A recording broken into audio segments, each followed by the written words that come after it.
Minnesota Timberwolves ontem venceu o Golden State Warriors, fechou a série em 4-1, né?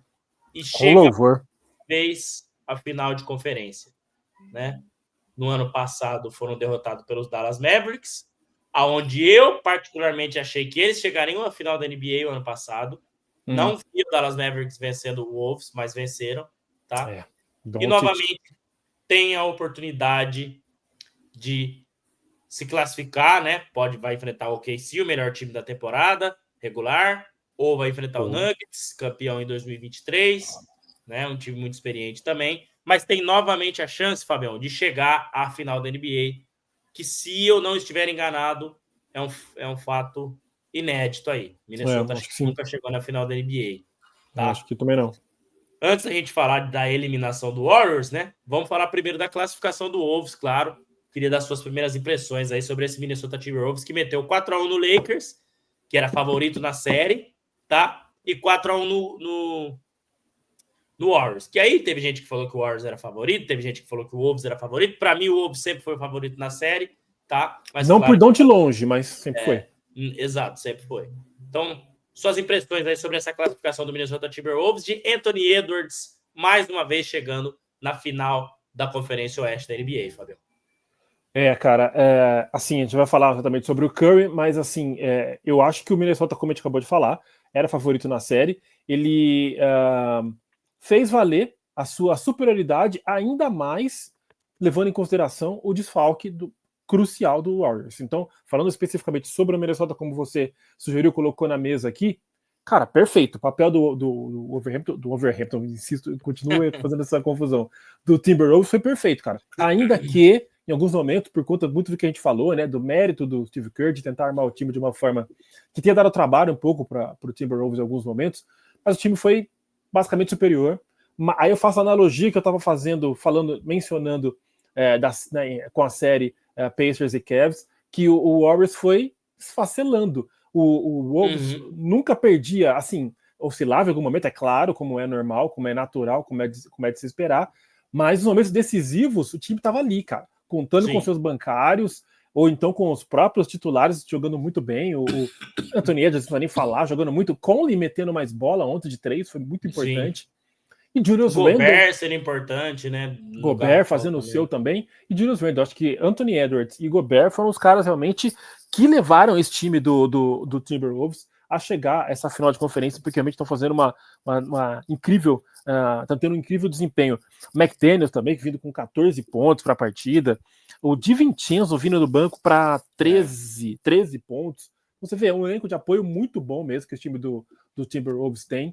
E acaba sendo justo. Realmente, se você tem uma falha do outro lado do seu oponente, você vai ter que aproveitar, cara. Tem que saber aproveitar. Esse é o momento de aproveitar. Se o seu time adversário não tem pivô, você vai jogar no garrafão e vai amassar ele dessa forma. Se o seu time perdeu o melhor jogador, você vai impor o seu ritmo, impor o seu melhor elenco, o seu elenco com mais peças disponíveis, e vai fazer valer e vai levar essa vaga para a final. Foi o que aconteceu, e aí já meio que finalizando, daqui a pouco, talvez se for o caso, a gente fala um pouco mais de Timberwolves, a gente coloca, então, com esse time chegando à sua segunda final consecutiva de conferência, a gente coloca o Anthony Edwards como um dos maiores jogadores da liga, pensando no futuro, cara. Eu consigo já ver o Anthony Edwards como um dos caras que vai ser um dos melhores da história, cara. Eu lembro já há alguns anos de falar, ainda no Live Basketball BR, qual é o jogador que mais te impressiona? Acho que foi essa pergunta. E eu lembro de uns 2, 3 anos falar do Anthony Edwards. E agora eu já posso falar também que ele é um cara que tem tudo para ser um dos melhores da história da liga.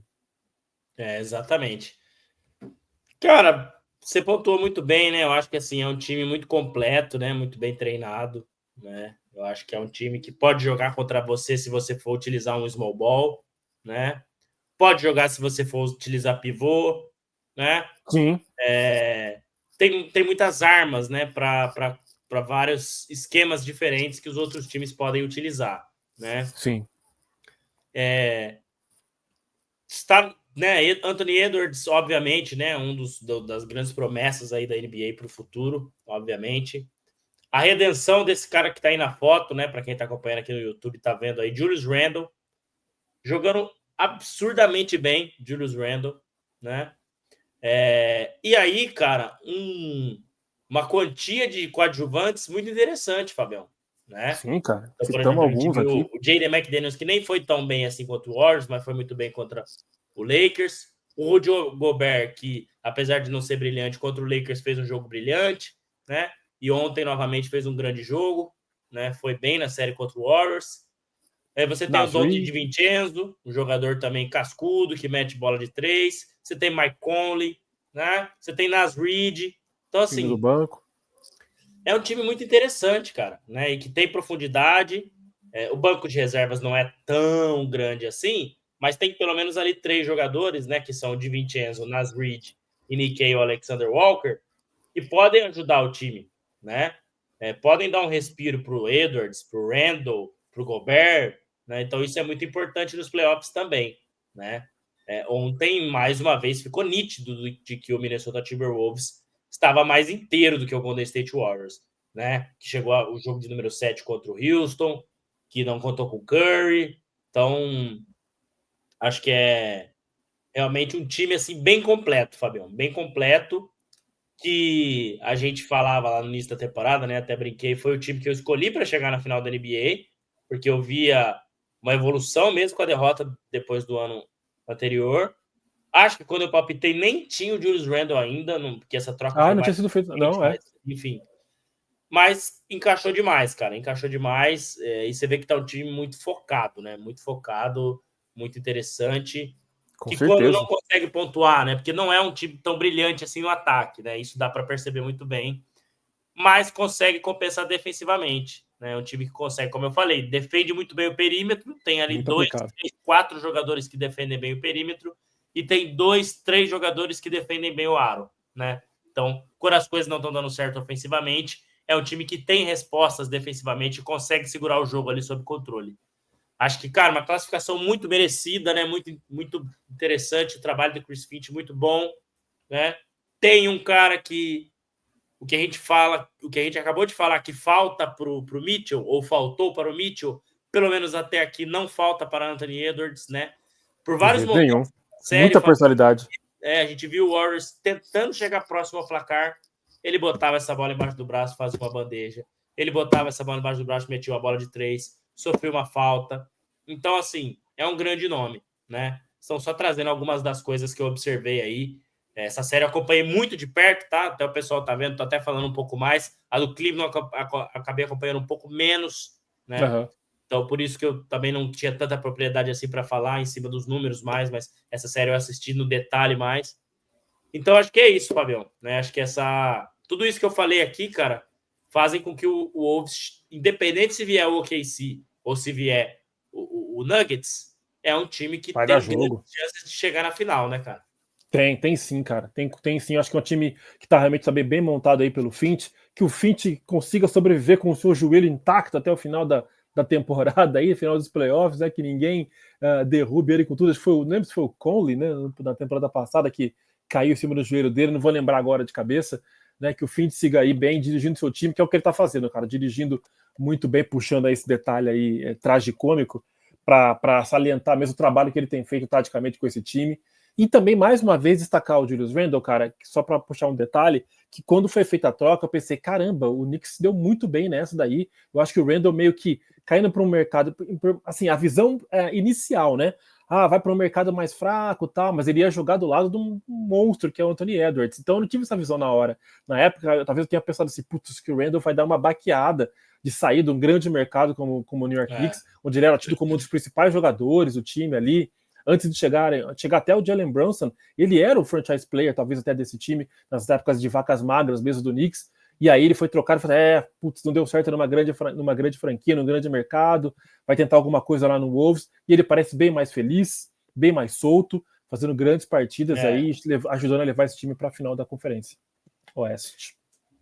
Exatamente, né? E você vê até o Julius Randle metendo bola de fora, né, cara? É muito confiante, utilizando o que ele tem de melhor também, que é bater para dentro, né? Então, sim, cara, realmente aproveitando o físico. Muito, muito bem, assim. Time muito bem treinado, muito bem encaixado, né? Sem dúvida. E com mudanças pontuais, né, Fabião? Porque eu acho que dessa galera toda que a gente falou aí, eu acho que só o Julius Randle não estava ano passado, né? Sim. E daí era o Karl Anthony Towns. Né? O resto, Edwards, Conley, basicamente, Gobert... isso, o DiVincenzo chegou também depois, o DiVincenzo, boa, o DiVincenzo também. Tá? E até ficou de bode, né, com o Lakers. Ele era do Knicks, né? Ele até provocou uma vez, até eu lembro, no lance livre. Ele foi junto na troca, né? A troca foi Randall e DiVincenzo pelo Karl Anthony Towns. Imagine o Edwards campeão da NBA com 23 anos, já começa o...